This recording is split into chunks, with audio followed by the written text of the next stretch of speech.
हमारा टॉपिक चल रहा है इंटरनल एनर्जी। इंटरनल एनर्जी हमने डिफरेंट प्रोसेस में देखा था। और आइसोथर्मल प्रोसेस हमने देखा था। तो आइसोथर्मल प्रोसेस में क्या होता है बेटा?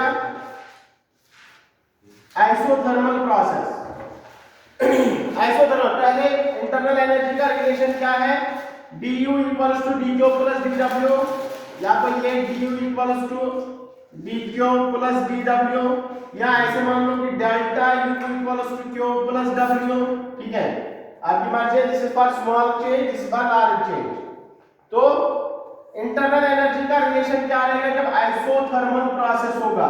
तो हमने बताया था कि डेल्टा u का जो रिलेशन होता है वो होता है mcv डेल्टा t। ठीक है, आइसोथर्मल प्रोसेस के लिए t equals to constant, t constant रहता है, तो डेल्टा t क्या होगा बेटा? 0। जब डेल्टा t 0 होगा तो change in internal energy equals to 0। तो डेल्टा u इक्वल्स टू 0, जब डेल्टा u 0 तो q equals to minus w, q equals to minus w। ठीक है, इस वाले रिलेशन से तो q equals to minus w या w equals to minus q। तो आइसोथर्मल प्रोसेस में जो हम हीट दे रहे हैं सिस्टम को, क्या दे रहे हैं बेटा? हीट दे रहे हैं सिस्टम को, तो वो कन्वर्ट होता है किसमें? Work done.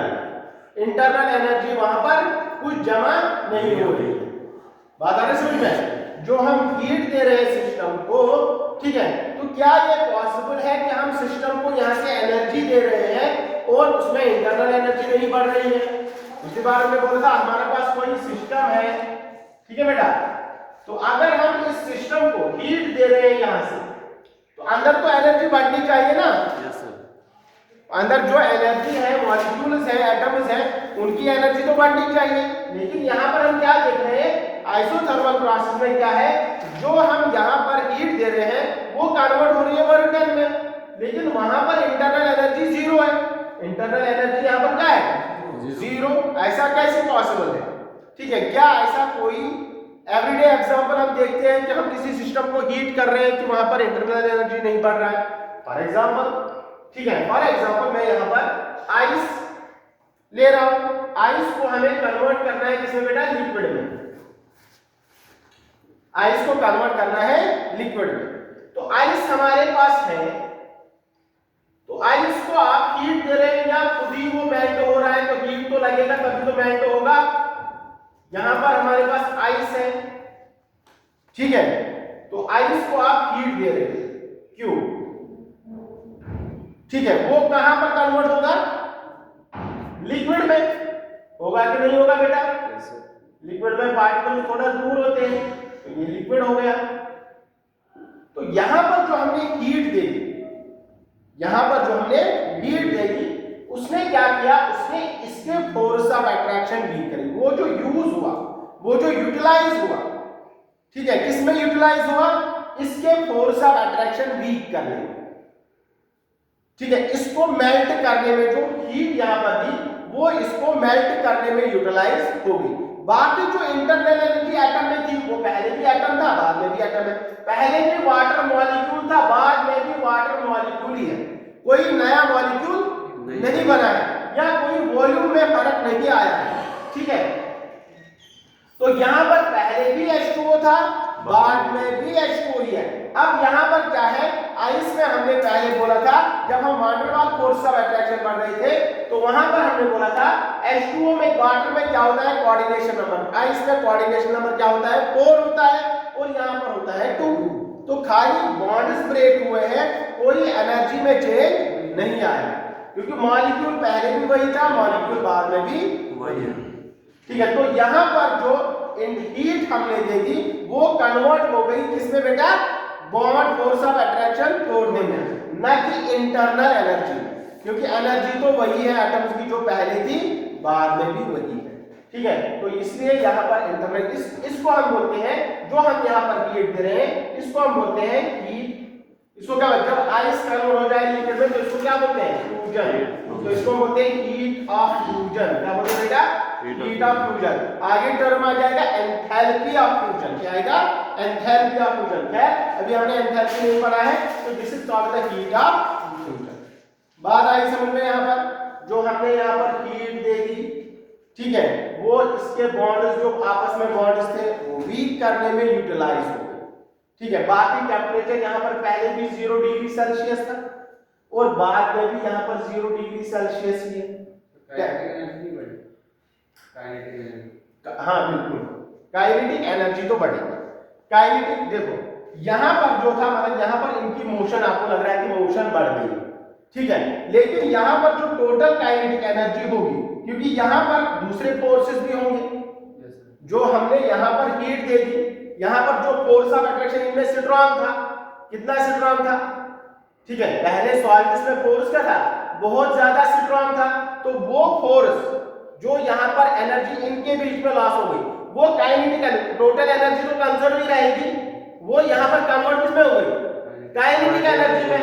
एनर्जी तो ट्रांसफॉर्म होगी वन फॉर्म से अनदर फॉर्म, यहाँ पर आप हीट एनर्जी दे रहे हो वो कन्वर्ट हो गई काइनेटिक एनर्जी में अंदर, ये तो बात सही है, हीट एनर्जी यहाँ पर कन्वर्ट हो गई काइनेटिक। हम तो नेट एनर्जी की बात कर रहे हैं, नेट एनर्जी बढ़ी कि नहीं बढ़ी, नहीं बढ़ी, ठीक है। टोटल एनर्जी क्या होता है, इंटरनल एनर्जी क्या होता है, delta equals kinetic energy plus potential energy plus kinetic. For example यहाँ पर ये रुके हुए थे तो इसमें मानो कि पोटेंशियल एनर्जी था उस टाइम, अब यहाँ पर ये पोटेंशियल एनर्जी कन्वर्ट हो गई काइनेटिक एनर्जी में, है कि नहीं, तो यहाँ पर वो दूसरे फॉर्म में तो नेट एनर्जी चेंज क्या है, क्योंकि यहाँ पर खाली ये ट्रांसफॉर्म हो गया है, सॉलिड से लिक्विड बन गया, टेम्परेचर में कोई इंक्रीज, जब टेम्परेचर में इंक्रीज होता तो हम बोलते हैं यहाँ पर एनर्जी चेंज होगा, क्योंकि यहाँ पर पहले भी 0 डिग्री सेल्सियस पर ये आइस था, फिर बाद में 0, आप थर्मोमीटर डाल रहे हो तो टेम्परेचर में कोई राइज नहीं आ रहा है, तो हम बोले कि कुछ हीट लगा ही नहीं, क्योंकि यहाँ पर खाली सॉलिड से लिक्विड बना है और कुछ नहीं। क्लियर, बात आई समझ में, चलो आगे। नेक्स्ट हमने बोला था इसी तरह से आइसोबारिक प्रोसेस, ठीक है ना, we will do some questions, तो आप लोगों को याद रखना है कुछ रिलेशंस यहाँ पर, तो एक तो आप लोगों को ये याद रखना है delta you equals to Q plus minus W और D U equals to D Q plus D W, delta you equals to N C V delta T, delta you equals to N C V delta T, ठीक है, ये formula आप लोगों को याद रखना है। और क्यू क्या होता है, डी क्यू या Q equals to N C P delta T या N C V delta T, ठीक है, यहाँ पर मैं खाली सी लिखूंगा अभी, एन सी डेल्टा टी, जब कांस्टेंट प्रेशर होगा तो N C P delta T बनेगा, जब कांस्टेंट वॉल्यूम होगा तो N C V delta T बनेगा, ठीक है, तो ये फार्मूला आप लोगों को याद रखनी पड़ेगी, ठीक है। W का पता है minus P external delta V होता है, तो डेल्टा U हम यहाँ पर यूज करेंगे NCV डेल्टा T, क्यों यूज करेंगे NC डेल्टा T, ठीक है। Now we will do some questions.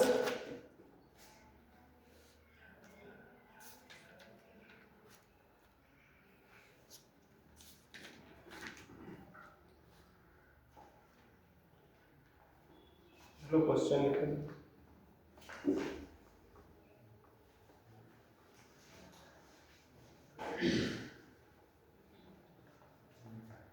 calculate change in internal energy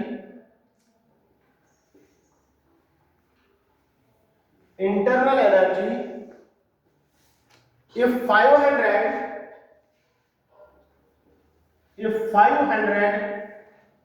calories of heat is given to the system, if 500 calorie of heat is given to the system which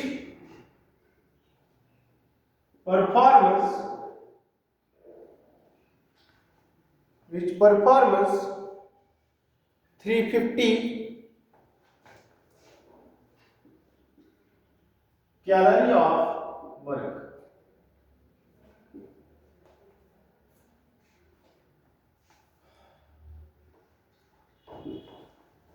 क्या ढूंढना है बेटा? Calculate change in internal energy, यानी कि delta U हमें ढूंढना है। Delta you आप लोगों को फाइंड करना है। Calculate change in internal energy, we have to find delta U. If 500 calorie of heat is given to the system, तो heat given to the system मतलब सिस्टम को हीट दी जा रही है, सिस्टम को हीट दी जा रही है, तो मतलब सिस्टम में हीट बढ़ेगी, तो मतलब क्यों पॉजिटिव होगा। Heat given to the system positive, यानी heat absorbed by the system, that is positive. जब सिस्टम से हीट रिलीज होगी तो दैट इज नेगेटिव। ठीक है, तो इसका मतलब heat is given to the system, तो Q equals to 500 calorie plus 500 calorie. Sign का बहुत ही इंपॉर्टेंस है थर्मोडायनेमिक्स में, otherwise question will be wrong. Which performs 350 calorie पर। अब सिस्टम काम कर रहा है कि सिस्टम के ऊपर काम हो रहा है? व्हिच परफॉर्म्स 350 का सिस्टम काम कर रहा है, तो इसका में work is done by the system. जब सिस्टम वर्क करेगा तो नेगेटिव होगा, जब सिस्टम के ऊपर काम होगा तो पॉजिटिव होगा, और जब सिस्टम काम करेगा तो उसका तो लॉस होगा कि नहीं होगा, दैट इज नेगेटिव। ठीक है, तो वर्क डन है W इक्वल्स टू -350 कैलोरी। तो डेल्टा यू क्या होता है बेटा? Q plus W। तो डेल्टा यू निकालना है तो 500 minus 350, change in internal energy को 150 कैलोरी। फिर आप जूल में कन्वर्ट कर सकते हो 4.2 लगाकर। खैर, तो delta you equals to 150 calorie. तो इसका मतलब सिस्टम में चेंज कितना हो गया? 1, क्योंकि हमने 500 दिया था, 350 का उसने काम किया, तो इसका मतलब उसमें इंटरनल एनर्जी कितना इंक्रीज हो गया? 150। तो चेंज निकाल सकते हैं, लेकिन यू आप नहीं निकाल सकते, क्योंकि यू तो ना हमें पहले पता था ना बाद में पता था। हाँ, ये बता सकते हैं हमने कितना दिया और उसने कितना काम किया, तो चेंज इतना आया होगा। हमने कितना दिया? हमने 500 रुपया दिया था और उसने खर्च किया 350, तो उसका जो है बचा होगा 150। ठीक है, अब उसका पहले कितना अमाउंट था अकाउंट में, बाद में कितना होगा ये तो हमें पता नहीं है। बात आ रही समझ में? तो ये हो गया था, ये है, ऐसा क्वेश्चन आते हैं। ठीक है, नेक्स्ट देखिए, साइन का आप लोगों को खास ख्याल रखना पड़ेगा। Next question,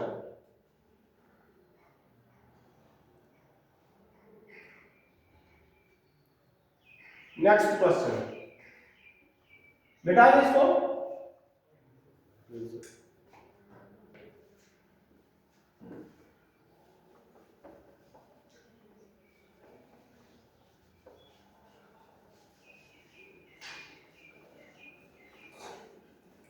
calculate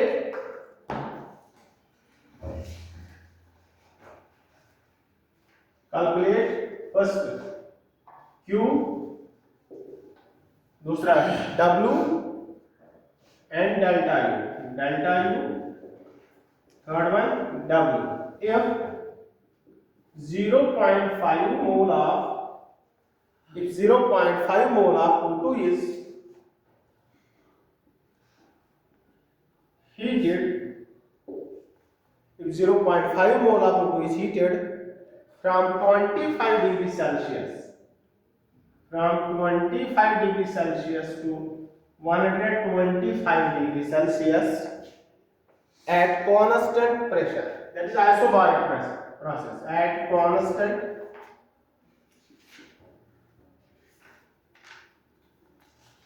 pressure। यहां पर इसने हिंट दिया है Cp equals to 7 calorie, Cp equals to 7 calorie per mole पर कैलोरी।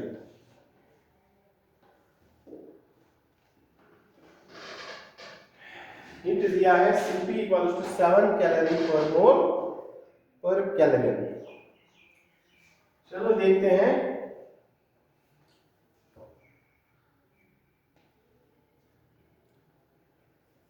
बेटा यहां पर हमें क्या निकालना है? Q। पहले फार्मूला इनका रिमेंबर कर लो। Q क्या होता है बेटा? Q equals to at constant pressure, तो आइसोबारिक प्रोसेस है, that is mCp delta T। ठीक है बेटा, तो डेल्टा यू क्या होता है, delta you equals to M C V delta T, और डब्ल्यू तो फिर बाद में फर्स्ट लॉ ऑफ थर्मोडायनामिक्स से या इसके रिलेशन से निकल जाएगा। तो पहले हमें Cp और Cv चाहिए। Cp तो दिया हुआ है और डेल्टा टी भी दिया है और m भी दिया हुआ है, तो क्यों हम निकाल सकते हैं। तो क्यों इक्वल्स टू n कितना है बेटा 0.5 मोल, ठीक है, मोल लिख लो साथ में, इनटू Cp कितना दिया है 7 कैलोरी पर मोल पर केल्विन, ठीक है बेटा। Delta T change in temperature, देखो यहां पर एक बात याद रखिएगा, remember one thing, remember delta T कितना है, change in temperature T2 minus T1, T final minus T initial T1, तो T2 कितना है 125 degree celsius minus 25 degree celsius, that is equals to 100 degree Celsius.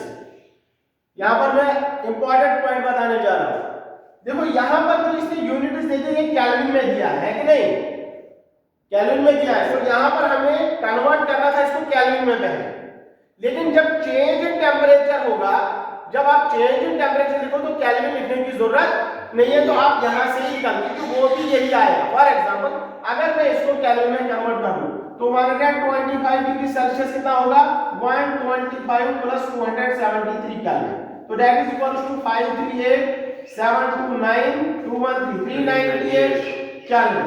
25 degree celsius क्या होगा 25 plus 273 that is 298 kelvin.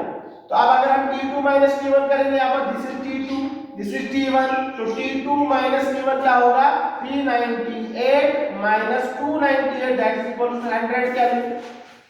Again ठीक है, तो आप unit change in temperature अगर आप लोगों को डेल्टा टी लिखना है तो आप डिग्री सेल्सियस में लिखो या केल्विन में लिखो, तो कोई बात नहीं है, आंसर दोनों का मैग्नीट्यूड जो रहेगा वो सेम रहेगा। लेकिन ये बात याद रखिए कि आप यहाँ पर डिग्री सेल्सियस, आप यहाँ पर भी लिख रहे हैं डिग्री सेल्सियस, तो पर सेल्सियस और केल्विन तो कैंसल नहीं होगा, तो यहाँ पर आप लोगों को लिखना है 7 कैलोरी पर मोल, तो डेल्टा टी कितना है 100 केल्विन, 100 केल्विन, ठीक है, क्योंकि चेंज तो मैग्नीट्यूड तो दोनों का सेम ही रहेगा, ठीक है, इसलिए मैंने यहाँ पर ये बता दिया, ठीक है। तो अब क्या होगा, मोल और पर मोल कैंसल, केल्विन और पर केल्विन कैंसल, तो इसका आंसर जो होगा वो आप निकाल दो, क्या होगा बेटा, दिस इज इक्वल्स टू 1/2 लिख सकते हैं, और 0.5 इज 1/2 इनटू 7 इनटू 100, तो 250, ठीक है, तो that is equals to 7075 35 350 kelvin, 350 kelvin, clear? Yes sir. अब आ जाओ एमसीवी डेल्टा टी, सीपी तो दिया था बट सीवी कैसे निकालेंगे, तो हमारे पास एक फेमस रिलेशन है, वो क्या है बेटा, CP minus CV equals to R, CP minus CV equals to R, तो हम सीवी निकालेंगे यहां पर, तो हो गया CP equals to R plus CV, तो लिख लेंगे हमें निकालना है सीवी, तो ऐसे करके लिख सकते हैं which implies CV equals to CP minus R, ठीक है, तो Cv इक्वल्स टू Cv कितना 7, हाँ वैसे भी निकाल सकते हो आप, Cv का भी वैल्यू आप निकाल सकते हो, देखो यहां पर निकाल सकते हैं 7 माइनस आर, 7 माइनस 8.32 जो भी आर गैस कांस्टेंट का वैल्यू होता है, यहां से भी आप निकाल सकते हो, और एक फार्मूला है हमारे पास फॉर यहां पर O2 जो है, since O2 is diatomic, diatomic है कि नहीं, सिंस O2 इज डायटोमिक, तो डायटोमिक गैस के लिए क्या होता है Cv इक्वल्स टू F/2R, ठीक है, कराया था कि नहीं एक लेक्चर में, Cv इक्वल्स टू F/2R, तो सिंस O2 इज डायटोमिक तो F की वैल्यू क्या होगी 5, मानो के लिए क्या होता है 3, डाई के लिए क्या होता है 5, पॉलीएटॉमिक के लिए फिर 6 लिखते हैं, ठीक है, तो F इक्वल्स टू 5, तो Cv equals to 5/2R, Cv equals to 5/2R, तो यहां से भी आप निकाल सकते हो Cv, ठीक है, तो Cp minus Cv equals to R, तो निकालो यहां पर Cp minus Cv equals Cp क्या है 7 माइनस सी वी क्या है, pi by 2 R equals to R. तो यहां पर सी वी की वैल्यू दे दो आगे,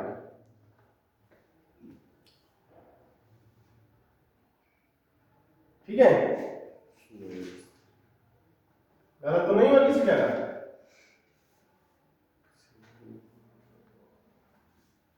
ठीक तो है। ये N C V delta T निकालना है।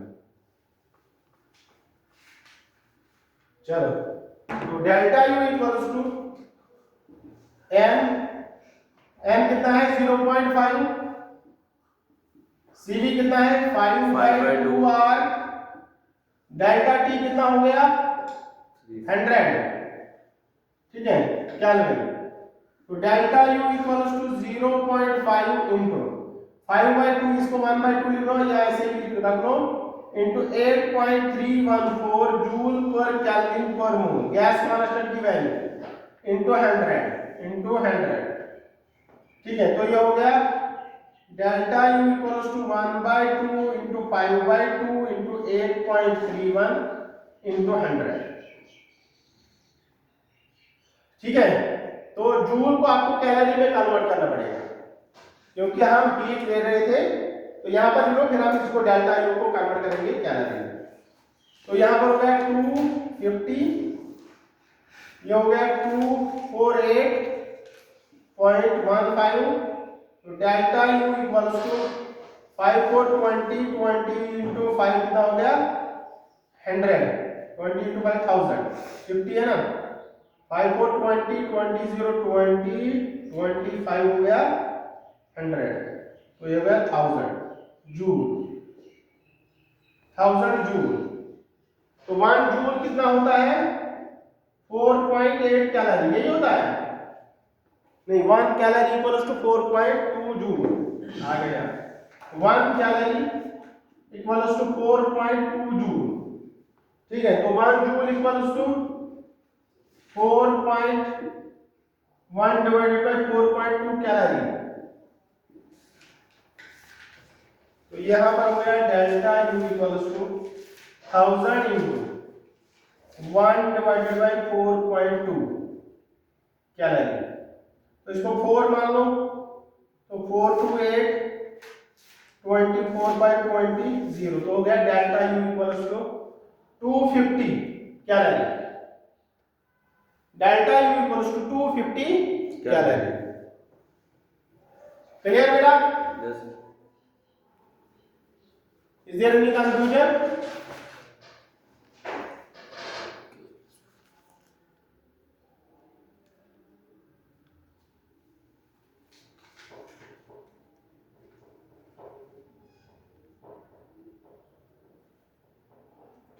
Now W.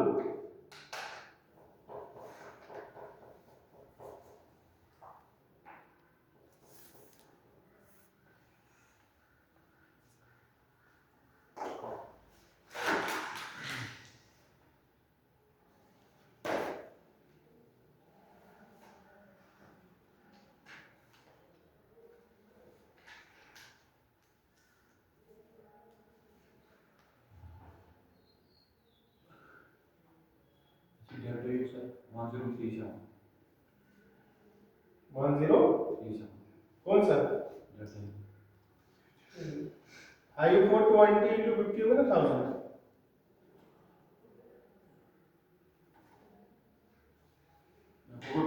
हाँ 250 हो गया, ये 2 और 4 हो गए 8, जो 2 से 100 बच्चों 2 से 50 वो 25 हो 25। हाँ तो 25 into 5 और 20 हो गया ना 1000, वो भी एक ही बात है। और ये बोल रहे हैं ऐसे, ये हो गया 2 से आपने क्या 50, फिर ये 2 से आपने 25 into 20 कितना हो गया 1000। चलो आप अप्रॉक्सीमेट तो कर सकते हैं, आप थोड़ा बहुत इधर उधर हो जाएगा तो उसमें कोई नहीं, इतना तो गैप होता है ऑप्शन में। नेक्स्ट, अब इसमें W निकालना है। अब W तो डेल्टा क्यू क्या है बेटा, तो क्यू की वैल्यू क्या आएगी 350 कैलोरी, डेल्टा यू क्या आ गया 250 कैलोरी। तो W क्या होगा, हमारे पास होता है delta U equals to Q plus W। तो डेल्टा U आ गया हमारे पास इधर बेटा 250, Q कितना आ गया 350 प्लस W। तो which applies W equals to 250 minus 350। तो W इक्वल्स टू 250 माइनस 350 कितना हो गया माइनस 150 कैलोरी। तो work is done by the system, minus आ गया तो 150 नेगेटिव है बाय ठीक है सर, सिस्टम कीजिए। ठीक है। तो इसका मतलब सिस्टम वर्क कर रहा है क्योंकि work done is negative yes sir. And work done is negative, system work कर रहा है। क्लियर?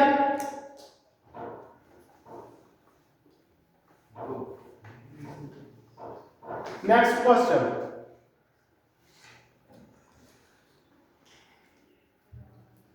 टू 250 माइनस 350 हो गया 100 क्या रहेगा? Next question,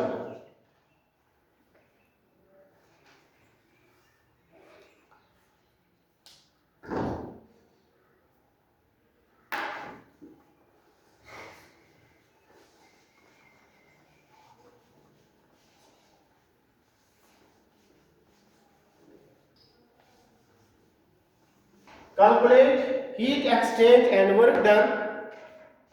Calculate heat exchange and work done. Calculate heat exchange and work done if 1 mole of helium is heated from 50 to 200 degree Celsius. तो इसका मतलब टेम्परेचर कांस्टेंट नहीं है, eight constant pressure.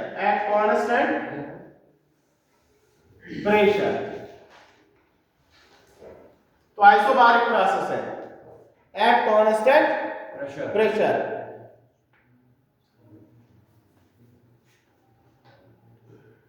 Eight constant pressure.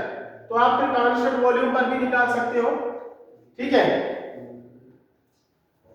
1 mole of helium is heated from 50 to 200 degree. इससे mono atom helium, तो 1 mole of helium is, तो यहां पर मैं सॉल्यूशन, तो पहले लिख लो नोट में, यहां पर लिख लो क्वेश्चन में हीलियम इज मोनो एटॉमिक,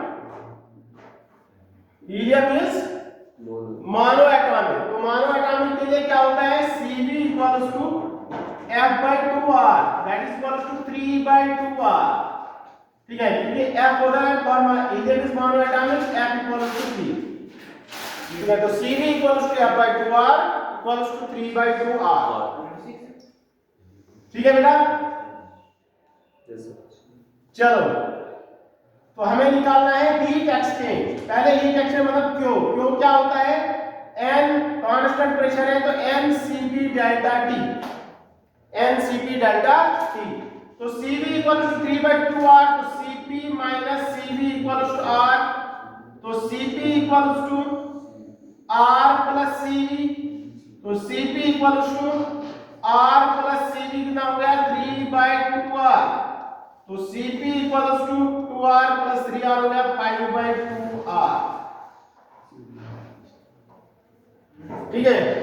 तो n कितना है 1 इंटू Cp की value 5/2R into delta T, delta T का 200 माइनस 50 हो गया 150 केल्विन। तो that is equals to 5/2 into 8.314 joule per kelvin per mole into 150 kelvin. Kelvin kelvin cancel, mole और mole cancel, क्योंकि 1 मोल यहां पर था वो भी कैंसल हो जाएगा। तो दैट इज इक्वल्स टू 248, तो हो गया 5420 इंटू 150 जूल, तो कितना हो गया 20 इंटू 15 कितना हो गया 52 30 00020 कितना हो गया 20 इंटू 150, 20 0 20 15 हो गया 3000, ठीक है। तो ये हो गया 3000 जूल, 3000 जूल। तो कैलोरी में कन्वर्ट करना चाहो तो डिवाइडेड बाय 4.2, ठीक है। खैर फिर बाद में देखते हैं। तो हीट एक्सचेंज हो गया वर्क डन। तो वर्क डन निकालना है बेटा। वर्क डन क्या होगा, W equals to minus P external delta V। Work done W equals to minus P external delta V, ठीक है। लेकिन चेंज इन वॉल्यूम तो है ही नहीं यहां पर, तो वो कैसे निकाल सकते हैं? तो यहां पर तो फर्स्ट लॉ ऑफ थर्मोडायनामिक्स ही लगाना पड़ेगा। तो हम डेल्टा U निकालेंगे पहले।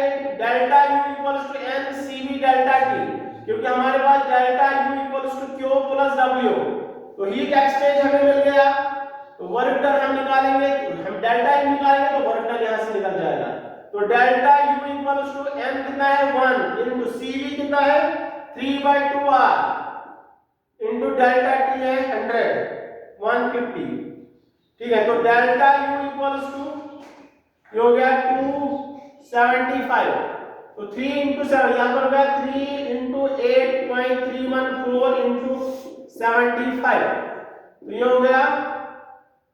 तो ऐसे करते हैं यहां पर 3 इंटू 75 हो गया 225, 225 से 225 इंटू 8 5 40, 8 2 16 हो गया 20, 2 8 2 16 हो गया 22, सॉरी 8 2 16 हो गया 18, दैट इज 1800 अप्रोक्सीमेट बता रहा हूं मैं, ठीक है। 1800 या तो ऐसा कर लो, यहां पर कैलकुलेशन थोड़ा ऐसा कर लो बेटा। ये हो गया 3 इंटू 8.314 डिवाइड बाय 2 है इंटू 150, ठीक है। 248,212। तो डेल्टा U इक्वल्स टू 3412, ऐसे करेगा 3412 इंटू 150, तो इक्वल्स टू 12 इंटू 150 कितना हो गया 12 इंटू 150, 12 0 0 12 5 60 हो गया 0 6 12 12 12 18 तो हो गया 1800। तो वैसे भी वही आता है। तो जैसे आप कैलकुलेशन में आसान लगे तो जितना ट्राई करोगे उतना आप लोगों के लिए आसान होगा। जूल, तो डेल्टा U आ गया, क्यों आ गया। तो अब आ जाओ delta U from first law of thermodynamics, from first law of thermodynamics, from first law of thermodynamics. तो delta U equals to Q plus W। Delta U is 1800, Q क्या आ गया था बेटा यहां पर 3000 प्लस W, तो W आपका answer आ जाएगा 1800 माइनस 3000 दैट इज 1200 जूल, ठीक है। तो यहां पर भी माइनस, तो work is done by the system.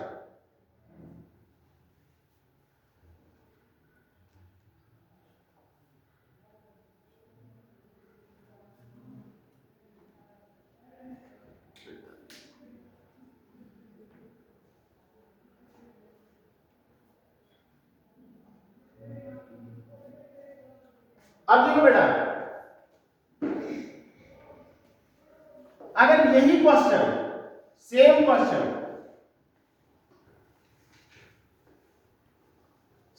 Question अगर हम चेंज करेंगे तो वो लिखेगा at constant volume, at constant volume, तो कांस्टेंट वॉल्यूम, ठीक है। तो Q equals to MCV delta T, Q तो वही आएगा, क्यू पहले भी था 1800, बाद में भी वही आएगा 3000, सॉरी 3000, हाँ 3000 जूल। अब कांस्टेंट वॉल्यूम की बात कर रहा है, तो वॉल्यूम चेंज नहीं हो रहा है, तो W क्या होता है minus P external delta V, लेकिन यहां पर हमें P एक्सटर्नल पता ही नहीं है, तो फिर से क्या करोगे, डेल्टा कांस्टेंट वॉल्यूम बता रहा है, तो constant minus P external delta V, तो डेल्टा का तो वही था ना, W equals to minus P external delta V. तो delta V change in volume at constant volume, at constant volume मतलब ये है आइसोकोरिक प्रोसेस। तो एट कांस्टेंट वॉल्यूम मतलब at constant volume means V equals to constant delta V क्या होगा बेटा 0। तो W equals to minus P external into 0 that is equals to 0। उस टाइम वर्क डन क्या होगा 0। सिस्टम को आप हीट दे रहे हो लेकिन सिस्टम वर्क ही नहीं कर रहा है क्योंकि सिस्टम में वॉल्यूम चेंज ही नहीं हो रहा है। जब सिस्टम में पिस्टन ऊपर नीचे नहीं करेगा तो मतलब वर्क डन 0 होगा। ठीक है, ये इज दैट क्लियर?